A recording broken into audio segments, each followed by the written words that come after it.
संघ लोक आयोग, राज्य सेवा आयोग सहित अन्य प्रतियोगी परीक्षाओं के अभ्यर्थियों ने प्रेस क्लब में मीडिया से रूबरू हुए। अभ्यर्थी सोहन कुमार ने कहा कि पिछले 2 सालों में कोरोना संक्रमण में बहुत से अभ्यर्थियों की परीक्षा में सम्मिलित होने की आयु समाप्त हो चुकी है, जिसके कारण वो परीक्षाओं में सम्मिलित नहीं हो सकते।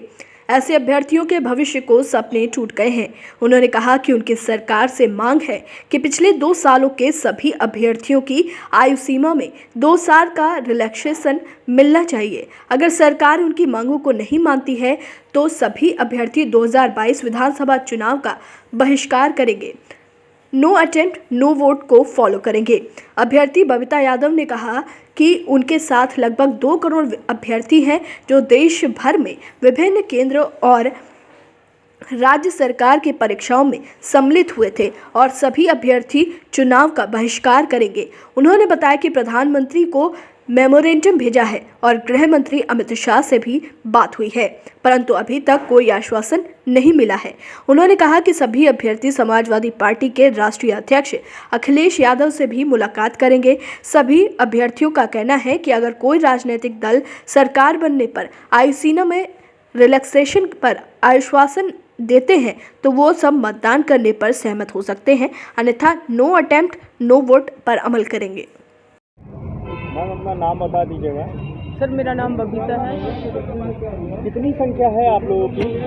यदि जो है आपकी डिमांड नहीं पूरी होती तो क्या 2022 का जो विधानसभा चुनाव है इसमें आप लोग जो है वोट का बहिष्कार करेंगे, चुनाव का बहिष्कार करेंगे? सर टोटल हमारी जो जनसंख्या जो है स्ट्रेंथ है वो टोटल है 2.5 से 3 करोड़ के आसपास है। जो सेंट्रल गवर्नमेंट के जितने भी एग्जामिनेशन है वो यूपी पीसीएस इन सबको शामिल करके, इवन यूपी पीसीएस के अंदर अगर हम देखें तो 40 लाख यहाँ से बच्चे आते हैं, जिसमें अगर उनकी फैमिली के हिसाब से लगाए तो एवरेज 5 मेंबर होते हैं। तो 20 करोड़ के आसपास लोग यूपी से भी रिलेटेड हैं। और अगर हमारी डिमांड अगर पूरी नहीं की जाती तो पहले ही हमने इस पे बैनर पे लिखा हुआ है कि no attempt no vote.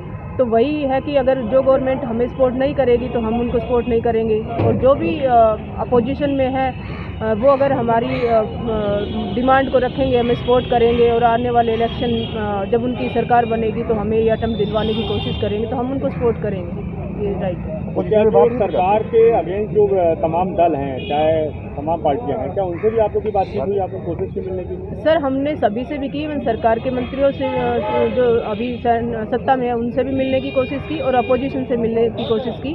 Opposition के जैसे अखिलेश सर हैं, उन्होंने भी, हम 22 दिसंबर को उनसे मिले थे उनके घर पे ही, और अभी हमारे दूसरे जो स्टूडेंट हैं वो भी मिल के आए कि उन्होंने, सर ने कहा है कि वो हमें सपोर्ट करेंगे, क्योंकि इवन वो एमपी भी हैं और स्टेट में भी यूपी पीसीएस है उसके लिए वो कर सकते हैं। Thank you.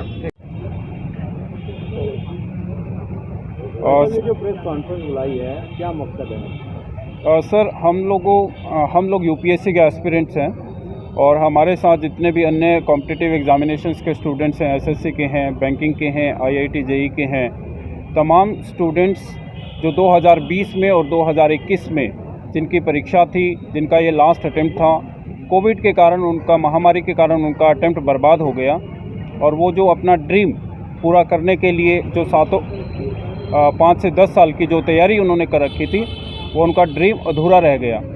तो अभी इस प्रेस के माध्यम से हम अपनी आवाज़ को अपने रिप्रेजेंटेटिव तक पहुंचाना चाहते हैं कि जो स्टूडेंट्स 2020 और 2021 की परीक्षा नहीं दे पाए या दी भी तो उनकी प्रिपरेशन आधी अधूरी थी, उनको कंपनसेशन के रूप में 2 साल का एज रिलैक्सेशन और 2 अटेम्प्ट उनको मिलने चाहिए। 2022 की और 2023 की जो परीक्षा है उसमें सभी स्टूडेंट्स को अपना ड्रीम पूरा करने का मौका सरकार की तरफ से दिया जाना चाहिए। इसी डिमांड के लिए हम यहाँ पर हैं। इससे पहले आपने कोशिश की, किसी से बातचीत हो पाई सरकारी कोई प्रतिनिधि या?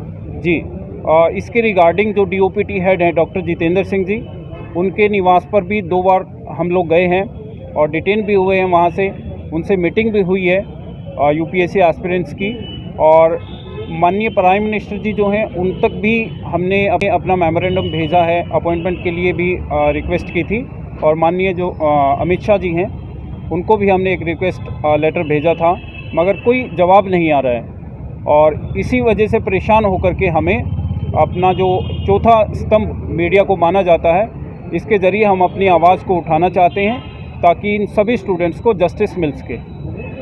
कि आपको न्याय नहीं मिलता है, आपकी डिमांड पूरी नहीं होती है, तो आपने लिखा है नो वोट। हाँ जी इसका मतलब क्या है? सर, इसका मतलब है नो अटेम्प्ट नो वोट। मतलब अगर हमें अटेम्प्ट नहीं मिलता है तो फिर हम वोट भी नहीं देंगे।